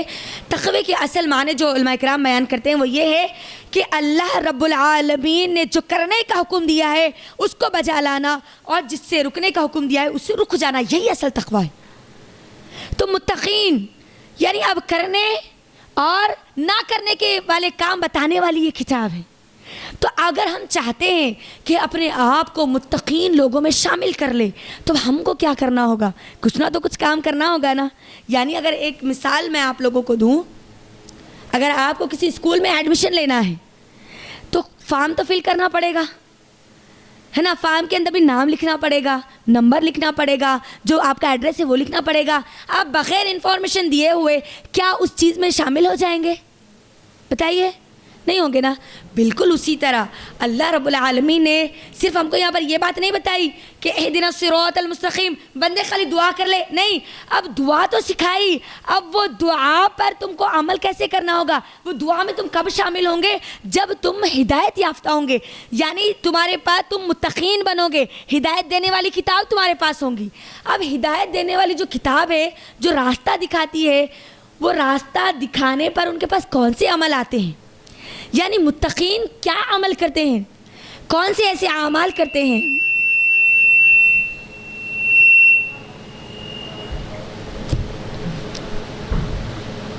اللہ سے ڈرنے والے جو لوگ ہیں ان کے پاس کیا ایسی کوالٹیز ہوتی ہے, کون سے وہ کام کرتے ہیں, کون سی ایسی چیزیں ہیں جس کی وجہ سے ان کو متقین کہا گیا. ہم چاہتے ہیں نا ہم بھی اس کے اندر شامل ہو جائے, ہمارا بھی اس کے اندر شمار ہو جائے, ہمارا بھی اس کے اندر ایڈمیشن ہو جائے. چاہتے نا, ہم نہیں چاہتے. اگر ہم کو راستہ معلوم ہو جائے لیکن ہم کو راستے پر جانے کے لیے سواری نہ ہو, یعنی اب ہمارے قدم ہی نہ اٹھے, ہمارے قدم ہم کو ڈالنا کدھر ہے, ہم سواری, اب راستہ تو ہے, ٹھیک ہے, لمبا راستہ ہے, مڑنا کدھر ہے, کرنا کیا ہے, کہاں بیٹھنا ہے, کہاں اٹھنا ہے, معلوم نہیں ہے, تو راستے کا پتہ ہو کر کچھ فائدہ ہوگا؟ متقین, ہم کو معلوم ہو گیا یہ کتاب مجھے اور آپ کو ہدایت دینے والی ہے, ہدایت اس کے اندر بتایا گیا, ہدایت کا راستہ اس کے اندر بتایا گیا. اب یہ ہدایت حاصل کرنے والے لوگ کون ہیں, اس کتاب کو پڑھ کر سمجھ کر عمل کرنے والے لوگ کون ہیں, مومنین کون ہیں, اس کے بارے میں اللہ رب العالمین تیسری آیت میں بیان کرتا ہے. آ جائیے تیسری آیت کی طرف. اللہ کیا کہتا ہے؟ اب متقین کون ہیں؟ الذین یؤمنون بالغیب ویقیمون الصلاة ومما رزقناہم ينفقون. متقین کون ہے, مومن کون ہے, کامیاب کون ہے؟ یہ کتاب کس کو ہدایت دے گی؟ الذین یؤمنون بالغیب, جو لوگ غیب پر ایمان لاتے ہیں, اللہ اکبر, اور نمازوں کو قائم کرتے ہیں. ویقیمون الصلاۃ, کس کو قائم کرتے ہیں؟ نماز کو قائم کرتے ہیں. ومما رزقناہم ينفقون, اللہ رب العالمین جو ان کو مال دے اس میں سے وہ خرچ کرتے ہیں. 5 صفات اس کے اندر بیان کی گئی ہے. آگے متقین کی 5 صفات. اگر ہم چاہتے ہیں کہ ہم اس کتاب سے ہدایت حاصل کرنے والے, جنت کو حاصل کرنے والے, اللہ کو راضی کرنے والے, کامیاب لوگوں میں اپنا شمار کرنے والے بن جائے, تو یہ 5 چیزوں کے بغیر ہم اس میں شمار اپنا نہیں کروا سکتے. 5 میں سے ایک بھی غائب ہے تو آپ کیا ہوگا, آپ کا نام انویلڈ ہو جائے گا. یعنی اگر آپ کے 5 ایگزامس ہیں, 5 ایگزامس دینا کمپلسری ہے, اس میں سے آپ 4 ایگزامس میں سے 100 مارکس تو لا لے, لیکن ایک میں فیل ہو جائے تو کیا آپ فرسٹ نمبر پر آ پائیں گے؟ کیا لکھا جائے گا, کیا آئے گا اس کے اوپر؟ فیل. چاروں میں محنت کر لیے لیکن ایک کم ہو گیا تو بھی فیل. ٹھیک ہے, تو اب کرنا کیا ہوگا, وہ پورے چیزیں لانا پڑے گا, پورے ایگزامس دینے پڑیں گے. ایک بھی غائب تو پورا جو کیے کرایا سب پر پانی پھر جائے گا. تو اب یہاں پر متقین بننا چاہتے ہو, اللہ سے ڈرنے والے, ہدایت یافتہ لوگوں میں اگر اپنا شمار کرنا چاہتے ہو, تو یہ 5 چیزیں اپنے اندر ہم پیدا کر لیں. پہلی چیز تو غیب پر ایمان لائیں. غیب پر ایمان لانے کا مطلب کیا ہے؟ پہلے تو اللہ پر ایمان لانا, کیونکہ ہم نے اللہ کو نہیں دیکھا, ہم اللہ کو بغیر دیکھے اس پر ایمان رکھتے. میرا رب ہے, کہاں ہے؟ عرش پر ہے, ہم کو دیکھ رہا ہے, ہم کو سن رہا ہے, ہماری ہر چیز کا علم رکھتا ہے. ٹھیک ہے, ہاں. اور بغیب کی باتیں, فرشتوں پر ایمان رکھنا ہے, جی, کتابوں پر ایمان رکھنا ہے. جو لوگ غیب پر ایمان رکھتے ہیں, ٹھیک ہے, اب غیب پر اللہ رب العالمین پر بھی ایمان رکھتے ہیں. اللہ رب العالمین کو ہم نے دیکھا نہیں ہے, پھر بھی ہم اللہ رب العالمین کو مانتے ہیں. ٹھیک ہے, اللہ پر یقین رکھتے ہیں, پورا کامل یقین رکھتے ہیں, توکل کرتے ہیں, اس پر بھروسہ کرتے ہیں. اسی طرح فرشتوں پر ایمان لانا, کتابوں پر ایمان لانا, جتنے انبیاء آئے ان سب پر ایمان لانا, سابقہ امتیں جتنی وہ ہمارے لیے غیب ہے, ہم نے نہیں دیکھا, ان سب پر ایمان لانا. تقدیر پر ایمان لانا, لوح محفوظ جہاں سے قرآن اتارا گیا اس پر ایمان لانا. یعنی تمام کی تمام باتیں کامیابی کی پہلی دلیل یہ ہے کہ آپ کو اس بات پر ایمان لانا ہے کہ اللہ رب العالمین نے جتنی غیب کی باتیں بتلائی ہے وہ سب سچ ہے، ان سب کو ہم کو ماننا ہوگا. یہ پہلی چیز، غیب پر ایمان لانے والے. دوسرا کیا ہے؟ وَيُقِيمُونَ الصَّلَاةَ، جو نماز کو قائم کرتے ہیں. نماز کو پڑھتے ہیں یا نماز کو قائم کرتے ہیں؟ ہم تو نمازوں کو ادا کرتے ہیں، پڑھتے ہیں. اللہ یہاں کہہ رہا ہے کہ نمازوں کو وہ قائم کرتے ہیں. نماز پڑھنا اور قائم کرنے میں بہت بڑا فرق ہے. میں نے پچھلی بار بھی اپنے درس میں اس بات کو وضاحت کے ساتھ رکھا تھا. بولیے کیا فرق ہے؟ نماز کے بغیر میری اور آپ کی کامیابی کی دلیل نہیں ہے. میں اور آپ کامیاب نہیں ہو سکتے.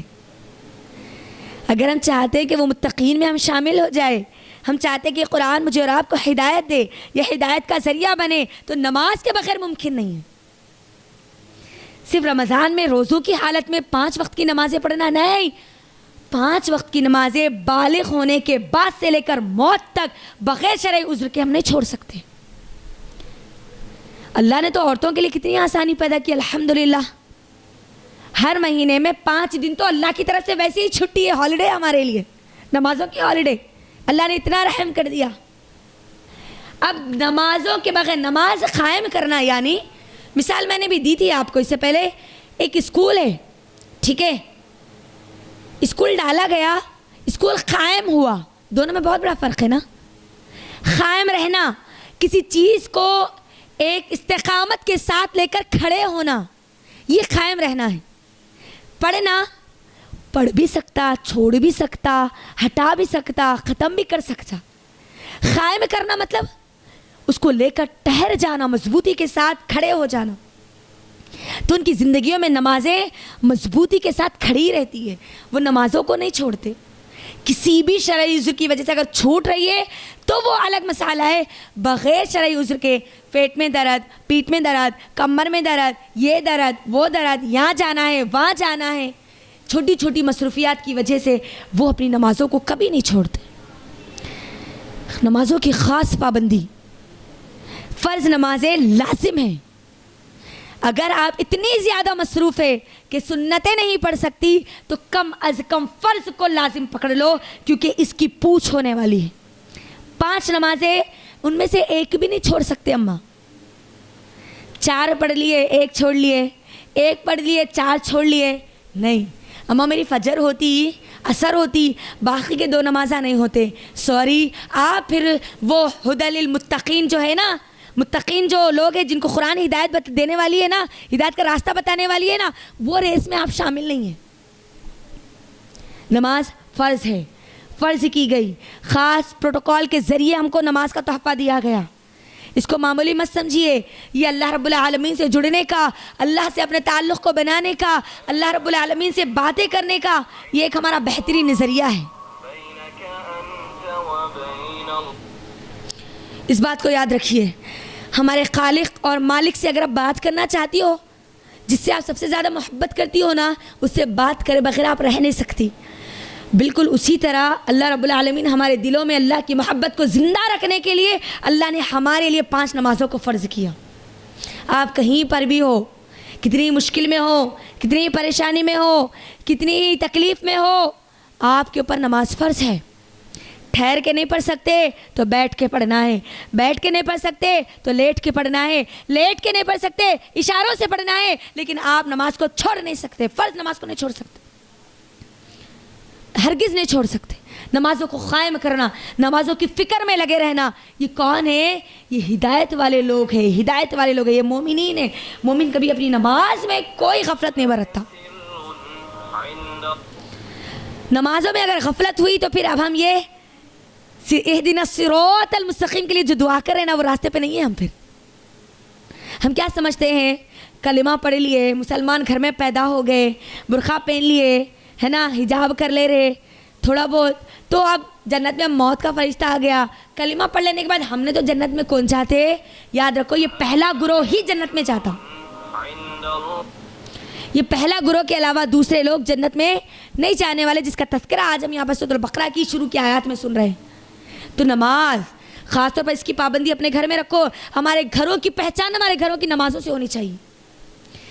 اگر عورتیں ہیں ان کو بھی خاص اہتمام کرنا چاہیے, لڑکیاں ہیں ان کو بھی کرنا چاہیے, اور ہم کو چاہیے کہ ہمارے گھر کے مرد حضرات خاص طور پر نمازوں کی پابندی کریں, کیونکہ گھر میں عورتیں تو کرتی ہے لیکن مرد حضرات کی اکثر نمازیں چھوٹ جاتی ہے, وہ نمازوں کو اپنا اصول ہی نہیں بناتے. جمعہ, ہاں ہمارے گھر کے حضرات جمعہ پڑھ لیتے جی, اماں خالد جمعہ پڑھ لینے سے اگر جنت کی گارنٹی ہوتی تو اللہ کے نبی صلی اللہ علیہ وسلم صرف جمعہ ہی ہم کو بتا کر جاتے, اللہ تعالیٰ صرف جمعہ ہی فرض رکھتا نہیں. ہر بالغ مرد اور عورت دونوں پر یہ 5 نمازیں فرض ہے. کیا ہے اماں؟ فرض. فرض مطلب اگر نہیں کرے تو کیا ہے؟ سیدھا سزا ہے, نو آپشن. پہلا سوال قیامت کا اللہ کے حق میں نماز کا ہوگا.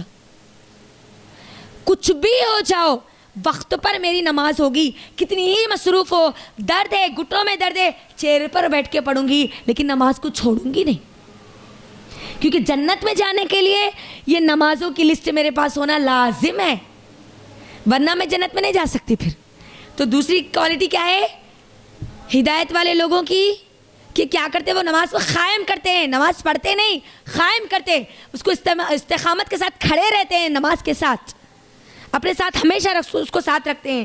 ہاں تیسری چیز کیا ہے؟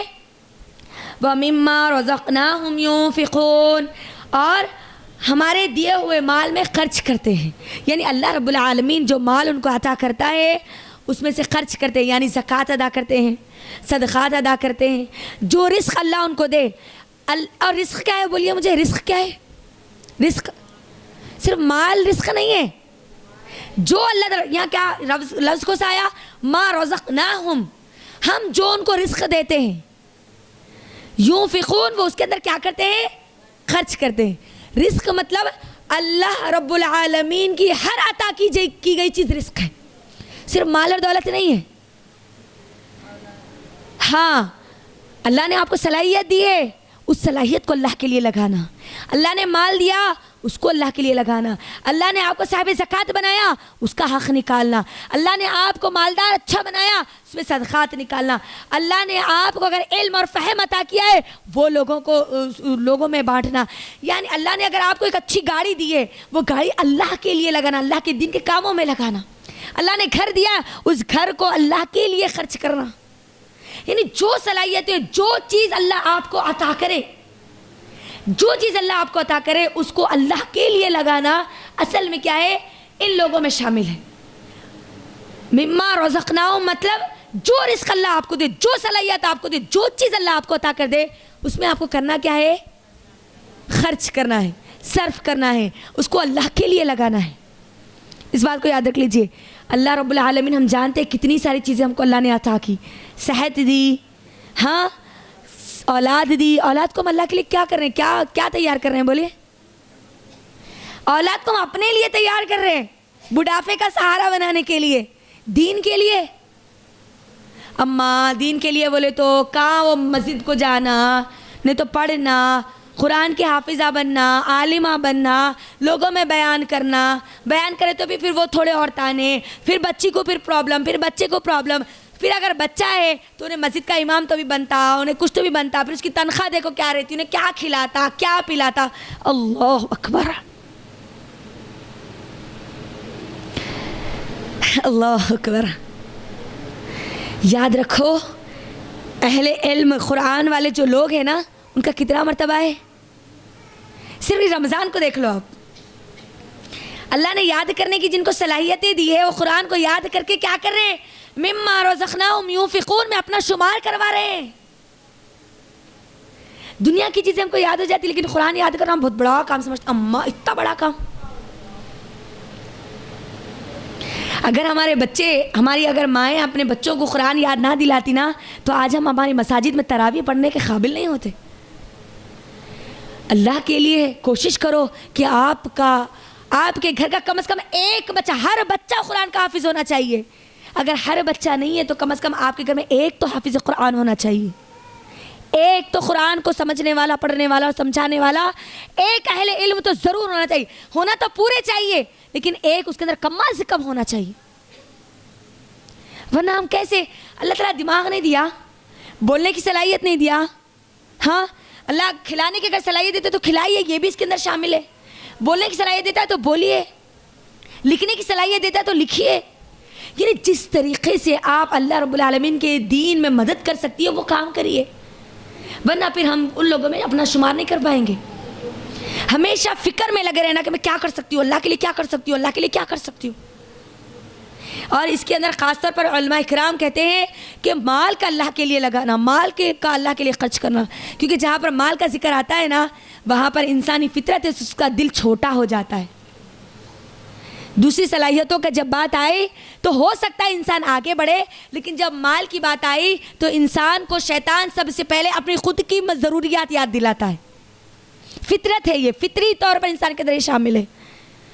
تو یاد رکھیں جو اللہ نے آپ کو مال عطا کیا ہے اس میں سے اگر آپ چاہتے ہیں کہ اللہ کی ڈائریکٹ مدد آئے, ہم چاہتے ہیں نا اللہ کی ڈائریکٹ ہم کو مدد آئے. بنی اسرائیل کا ایک واقعہ تھا جو نبی صلی اللہ علیہ وسلم صحابہ کے درمیان بیان کر رہے تھے. 2 آدمی راستے سے آ رہے تھے اور آتے ہوئے سنا کہ بادلوں نے ایک دوسرے سے باتیں کی کہ ہم کو فلاں شخص کے کھیت میں جا کر برسنا ہے. جو 2 آدمیوں نے جو 2 بادلوں کی آواز سنی تھی وہ بادلوں کے پیچھے پیچھے پیچھے پیچھے پیچھے گئے تو بادل ایک چٹان پر وہاں پر برسے, اور وہاں پر برستے ہوئے وہ پانی کے پیچھے پیچھے وہ لوگ 2 آدمی گئے اور جا کر دیکھے تو کیا ہے, وہاں پر صرف ایک کھیت کا وہ پانی جا رہا ہے. وہ آدمی کے پاس جاتے ہیں اور پوچھتے ہیں کہ ایسا کیا ہے, پورے لوگ خیرسالی سے پریشان ہیں لیکن تمہارا کھیت ہے کہ ہرا بھرا ہے. تو وہ آدمی کہتا ہے, اللہ کے نبی صلی اللہ علیہ وسلم کہتے ہیں کہ میں کوئی ایسا خاص عمل تو نہیں کرتا لیکن ہاں ایک کام ضرور کرتا ہوں, میرا جو مال میں جو کماتا ہوں اس کے 3 حصے کرتا ہوں. کیا کرتا ہوں؟ ایک حصہ میں اپنے اہل و عیال کے لیے لگاتا ہوں, یعنی اپنے گھر والے لوگوں پر خرچ کرتا ہوں. دوسرا حصہ یہ جو میں کاشت کر رہا ہوں اس کو دوبارہ اگانے کے لیے سیو رکھتا ہوں. تیسرا حصہ میں اللہ کے لیے لگاتا ہوں, غریبوں میں خرچ کرتا ہوں, محتاجوں کو لگاتا ہوں, اللہ کے دین کے کاموں میں لگاتا ہوں. تو بات کیا پتہ چلی, اگر ہم چاہتے ہیں نا کہ اللہ کی مدد ہم کو ڈائریکٹ ہے تو اپنے مال کے 3 حصے کر لو. اور واللہ اللہ کی قسم کھا کر کہتی ہوں جب ہم مال کے 3 حصے کریں گے نا اللہ کی ایسی برکتیں آئے گی کہ ہمارا سوچ اور گمان بھی نہیں جا سکتا. اللہ کے دین کو آپ کے مال, آپ کے صدقات, آپ کی زکوٰۃ کی بہت زیادہ ضرورت ہے. دین کا کام آج رک چکا ہے. آج آپ مجھے بتائیے کہاں دین کا کام زیادہ ہو رہا ہے؟ نہیں ہو رہا ہے, اتنی تیزی سے نہیں ہو رہا ہے. مال کی کمی کی وجہ, علم والے لوگ ہیں لیکن آج بڑے بڑے پروگرامز نہیں کر پا رہے. غیر مسلموں میں جا کر ہم قرآن نہیں دے سک رہے, ان لوگوں کو کتابیں نہیں دے سک رہے. قرآن لانے کے لیے, کتابیں لانے کے لیے ہاں مال کی ضرورت تو پڑے گی نا. بغیر مال کے ہم کچھ بھی نہیں کر سکتے. علم اور مال یہ دونوں چیزیں دین کے کام کے لیے ضروری ہے. اس بات کو خاص طور پر یہاں پر یاد رکھیے. اللہ نے جو ہم کو عطا کیا خاص طور پر ہمارا ایک حصہ دین کے کام کے لیے ہونا, اور ایسا کام جو ہمیشہ جاری اور ساری جس سے لوگ فائدہ اٹھا رہے. اس رمضان ہم ہزاروں لوگوں کو قرآن دینے والے تھے لیکن صرف IEC کے بجٹ کی کمی کی وجہ سے ہم نہیں دے سکے. یہ چیز میں آپ کے درمیان رکھ رہی ہوں. ہزاروں لوگ, پچھلے سال الحمدللہ کئی لوگوں تک ہم نے قرآن کی کاپیز ترجمے والی پہنچائی تھی. قرآن کے کاپیز لوگوں کے گھروں میں ہے لیکن ٹرانسلیشن والے نہیں ہیں. اگر ٹرانسلیشن والے نہیں ہیں تو آپ مجھے بتائیے وہ کیسے سمجھیں گے, کیسے پڑھیں گے, کیسا مطالعہ کریں گے؟ تو آپ کوشش کیجئے کہ آپ کی طرف سے کوئی ایک گھر تک تو قرآن جائے, کسی ایک کی زندگی میں تو قرآن کی کاپی پہنچے. یہ کوشش کیجئے ہمیشہ. تو چلیے یہاں پر تیسری جو صفت ہے وہ کیا بیان کی گئی کہ اللہ ان کو جو عطا کرتا ہے اس میں سے وہ کیا کرتے ہیں, خرچ کرتے ہیں. چوتھی چیز یہاں پر اللہ بیان کرتا ہے والذین یؤمنون بما انزل الیک وما انزل من قبلک, اور وہ لوگ ایمان لاتے ہیں جو آپ کی طرف اتارا گیا یعنی قرآن, اور جو آپ سے پہلے اتارا گیا تھا. یعنی اللہ نے کیا نازل کیا, کیا اتارا؟ کتابیں, صحیفے. آپ نبی صلی اللہ علیہ وسلم پر کون سی کتاب اتاری گئی؟ قرآن مجید. ہماری قرآن نازل ہونے سے پہلے کون سی کتابیں نازل کی گئی تھی؟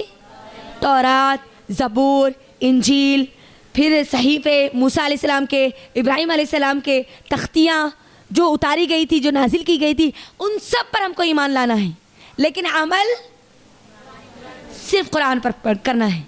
یعنی ہم ایمان لائیں گے کہ ہاں اللہ نے نازل کی تھی تورات بھی، زبور بھی، انجیل بھی، یہ صحیفے بھی، یہ تختیاں بھی، اللہ نے اس میں بھی شریعت نازل کی تھی، اور لیکن آخری شریعت جو ہے وہ ہے جو محمد صلی اللہ علیہ وسلم پر نازل کی گئی، قرآن. اس پر ایمان لاتے ہیں. قرآن کو چھوڑے بغیر فیصلہ نہیں کرتے. ایمان لانے کا مطلب صرف ہاں ایمان لا لیے یہ بولنا ہے، یا اپنی زندگی میں عمل میں لانا ہے اس کو. ہاں یعنی قرآن کو چھوڑ کے فیصلہ نہیں کرنا، قرآن کو لے کے فیصلہ کرنا. کچھ بھی ہو جائے قرآن میں دیکھ رہا، قرآن میں اس کے بارے میں تذکرہ ہے یا نہیں ہے، یہ مسئلہ قرآن میں ہے یا نہیں ہے. قرآن کو ساتھ لینے والے، ٹھیک ہے، قرآن پر عمل کرنے والے، قرآن پر ایمان رکھنے والے، یہ چوتھے قسم کے لوگ ہیں. اور پانچویں قسم کے لوگ کون ہیں؟ وَبِالْآخِرَةِ هُمْ يُوقِنُونَ، جو کیا کرتے ہیں؟ آخرت کے دن پر یقین رکھتے ہیں، آخرت کے دن پر ایمان رکھتے ہیں. آخرت کس کو بولتے جی اماں؟ آخرت بولتے کس کو؟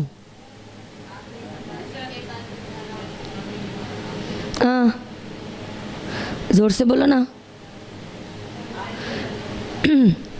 کل سے اگر سحری میں 2 روٹیاں کھا رہے تو 3 روٹیاں کھا کے آنا انشاءاللہ. 2 گوشت کی بوٹیاں کھا رہے تو 3 بوٹیاں کھا کے آنا اب یہاں سے انشاءاللہ. آواز اچھی نکلنا انشاءاللہ. اور پورے بولنا جی بھائی. سب کو ایمان، آخرت پہ ایمان رکھنا ہے نا. ہاں بولو. حساب اور کتاب کا دن. اچھا اور بولو. ہاں اور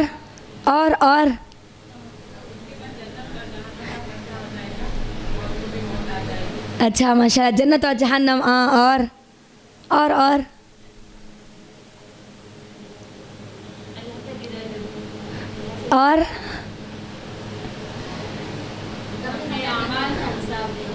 اعمال کا حساب دینا. اچھا اور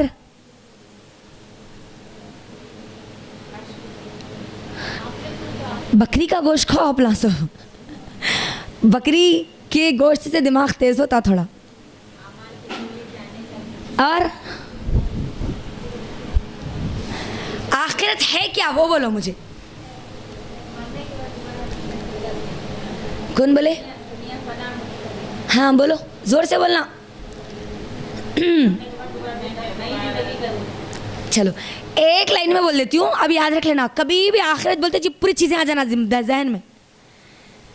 آخرت کا مطلب ہے مرنے کے بعد سے لے کر خبر، قیامت، محشر، جنت، جہنم میں پہنچنے تک جتنے واقعات، جتنے احوال، جتنی باتیں، جو کچھ بتایا گیا ہے ان سب پر ایمان لانا ہے. آخرت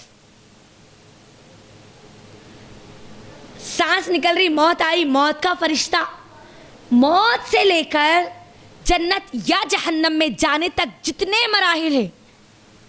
اب خبر میں ہے، خبر میں پھر سوالات ہوں گے، پھر اس کے بعد قیامت کے دن اٹھایا جائے گا، پھر حساب اور کتاب لیا جائے گا، پھر نام اعمال دیے جائیں گے دائیں یا بائیں ہاتھ میں، پھر وہاں پر وہ عرش کا سایہ، پھر وہ تمام کی تمام چیزیں، پھر جنت میں لوگ جائیں گے، پھر جہنم میں جائیں گے. اب یہ تمام کی تمام چیزیں، جنت میں جانے والے ہمیشہ کے لیے جنتی، جہنم میں جانے والے ہمیشہ کے لیے جہنمی.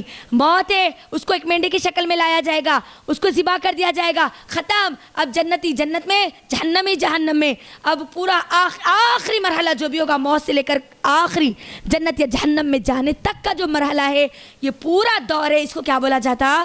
آخرت. یہ پورا دور ہے کیا کیا کیا کیا کیا کیا کیا کیا ہوگا. تو ان سب باتوں پر ایمان رکھنا. اور اگر ہمارا یقین آخرت پر مضبوط نہیں رہا نا، تو یاد رکھو دنیا میں عمل کے لیے ہمارے پاس پختگی پیدا نہیں ہوتی. اللہ نے اس کے اندر خاص طور پر آخرت کا ذکر کیوں کیا؟ ایمان تو ہم رکھتے ہیں، اسی کتاب پر ہم کو ایمان رکھنا ہے. ٹھیک ہے، اس کتاب میں آخرت کے بارے میں بیان کیا گیا، خبر کے بارے میں، موت کے بارے میں. موت کتنے لوگوں کو یاد رہتی؟ موت یاد نہیں، اسی لیے گناہ ہو رہے، برائیاں ہو رہی، فحشی ہو رہی، اللہ کی نافرمانیاں ہو رہی. آخرت پر ایمان ہوتا تو بندہ گناہ کرنے سے پہلے اپنے آپ کو روک لیتا کہ میرا رب دیکھ رہا ہے، مجھے رب کے سامنے جانا ہے، مجھے اپنی تمام کی تمام چیزوں کا حساب اور کتاب دینا ہے. کوئی بھی کام کرنے سے پہلے ہم کو اگر آخرت یاد نہیں رہی تو سمجھ جانا ہم یہ گروہ میں نہیں ہیں. اگر یہ گروہ میں ہے تو ایک زبان سے ایک لفظ نکالنے سے پہلے بھی یاد رہتا ہاں یہ ایک لفظ میرے جنت اور جہنم کا فیصلہ کر سکتا, میرا ایک عمل میرے جزا یا سزا کا ذریعہ بن سکتا. آخرت پر ایمان ہوگا نا, ہم لوگوں کا حق ادا کرنے والے بنیں گے, اللہ کا حق ادا کرنے والے بنیں گے, اچھے محسنین لوگوں میں اپنا شمار کریں گے. ہم وہ بندے بنیں گے جو اللہ رب العالمین چاہتا ہے کہ ہم بن جائیں, اللہ کے پسندیدہ بندے بن جائیں گے جب آخرت ہمارے ذہن میں رہے گی. آخرت یاد ہے, دنیا کی محبت گئی, دنیا کی لالچ گئی, دنیا کی رونقیں ہمارے دلوں سے ختم ہو جاتی. دنیا میں کوئی ہمارا حق ادا کرے یا نہ کرے, لیکن آخرت پہ یقین رہتا نا, تو کوئی ہمارا حق دے یا نہ دے, کوئی ہم کو ہماری ذمہ داری پوری کرے یا نہ کرے, لیکن ہم کو یقین ہوتا ہے کہ میرا رب ہے نا, آخرت ہے نا, آخرت ہے نا. اعمال کے اندر پختگی پیدا ہوتی ہے, مومن بندے کے اندر جستجو پیدا ہوتی ہے, خوشی ہوتی ہے اس کو. تو آخرت سب سے اہم ہے. آج آخرت کو بھولنے کی وجہ سے یہ پورے لڑائیاں, جھگڑے, فتنے, فساد, یہ پورے برائیاں, یہ فحشی, یہ گناہ, یہ معصیت کے کام, یہ سب چیزیں کب ہو رہی معلوم؟ ہم نے آخرت کو بھلا دیا, موت کو بھلا دیا, قبر میں ہونے والے حالات کو بھلا دیا, محشر کو بھلا دیا. یہ میری اور آپ کی بنیاد ہے. آخرت میری اور آپ کی بنیاد ہے. آخرت کے بغیر مسلمان کا کوئی تصور نہیں ہے. ایک غیر مسلم وہ تو اس کو تو نہیں معلوم نا, وہ تو کیا کہتا ہے, پیدا ہوئے, مریں گے, جلائیں گے, راکھ اڑ جائے گی, ختم ہو جائے گا. لیکن ہم کو یہ عقیدہ نہیں دیا گیا. ہم کو کیا عقیدہ دیا گیا؟ بندے تجھے دنیا میں بھیجا گیا نا, تو تجھے دوبارہ اٹھایا بھی جائے گا, دنیا کی ہر چیز کا بدلہ دیا جائے گا, جو کرو گے, جو بو گے, وہ وہاں پر پاؤ گے. تو یہ آخرت پر ایمان. تو یہاں پر یہ 5 چیزیں بیان کی گئی ہے, اور اس کے بعد بڑا پیارا کلمہ اللہ نے یہاں پر کہا ہے, اولئک علی ھدی من ربہم واولئک ھم المفلحون. اللہ اکبر. یہ 5 چیزیں ہمارے اندر اگر آ گئی نا, تو اللہ کہتے ہیں اولئک علی ھدی من ربہم. اب یہی لوگ کیا ہے, اللہ کی طرف سے, اپنے رب کی طرف سے ہدایت پر ہیں. یہی لوگ اب ہدایت پر ہے, یہی لوگ صراط مستقیم پر ہے, جو صراط مستقیم کی دعا ہم نے کی تھی, اہدنا الصراط المستقیم. چاہتی ہو صراط مستقیم میں پر آپ چلو, تو یہ 5 چیزیں آپ کے اندر ہونی چاہیے. 5 میں سے ایک بھی مائنس نہیں ہونا چاہیے. 5 چیزیں, 5 چیزوں ایک دم اس کی برابر کوانٹٹی کے ساتھ ہونا. اللہ پر ایمان بھی ویسے رہنا, نمازوں کے ساتھ بھی ویسی مضبوطی رہنا, اللہ کے لیے خرچ کرنا بھی ویسے ہی, پھر کتابوں پر بھی ویسے ہی ایمان رکھنا, قرآن پر بھی ویسے ہی ایمان رکھنا, اور پھر آخرت کے دن پر بھی ویسے ہی ایمان رکھنا. 5 چیزوں میں بھی پورے 100% ہم ہونا چاہیے, کوئی کم کوئی زیادہ نہیں ہونا چاہیے. اللہ یہاں پر ان کی کامیابی کی دلیل دیتا ہے. یہی لوگ کیا ہے, رب کی طرف سے, اللہ رب العالمین کی طرف سے ہدایت پر ہے, یہی سیدھے راستے پر ہے, اور یہی لوگ کامیاب ہونے والے, مفلحون, فلاح پانے والے. اللہ اکبر. اللہ ہم کو بھی اس کے اندر شامل کر دے, آمین. تو یہاں پر انشاءاللہ ہمارے اس درس کو ہم روکتے ہیں, ہماری تفسیر کو روکتے ہیں. ہماری آیت نمبر 1 سے لے کے 5 تک وہ مکمل ہو چکی ہے الحمدللہ. آگے ہم انشاءاللہ اس کے اندر اور 2 گروہ کا انشاءاللہ تذکرہ یہاں پر ہو رہا ہے, جو کل انشاءاللہ ہم دیکھیں گے. تو آج ایک گروہ کا تذکرہ مکمل ہو چکا, ٹھیک ہے. مومن لوگوں کی صفات, مومن لوگوں کا تذکرہ. 3 گروہ میں نے بتائے تھے نا, کہ 3 گروہ کا, انسانی 3 گروہ ہوں گے. تو پہلا گروہ کون سا گروہ ہے بولیے؟ مومنوں کا گروہ, متقین کا گروہ, اللہ سے ڈرنے والے. اللہ جو کہتا ہے وہ کرتے ہیں, جس سے روکتا ہے اس سے رک جاتے ہیں. تو وہ لوگوں کی صفات کیا ہے, کیا کوالٹی سے وہ کیا کام کرتے ہیں بولیے؟ پہلی چیز غیب پر, دوسرا اللہ نے جو رزق دیا ہے, جو بھی دیا ہے, جو عطا کیا اس میں سے خرچ کرتے ہیں. نہیں, قرآن پر ایمان لاتے ہیں, جو اللہ نے نازل کیا, اور قرآن سے پہلے جتنی کتابیں نازل کی گئی ہے ان سب پر ایمان رکھتے ہیں, آخرت کے دن پر ایمان رکھتے ہیں. تو یہ 5 کوالٹی جس کے پاس آ جائے, وہ لوگ کون ہیں؟ ہاں, ہدایت رب کی طرف سے ہدایت پانے والے لوگ ہیں, ہدایت کے راستے پر رہنے والے لوگ ہیں, اور یہی لوگ کامیاب ہیں.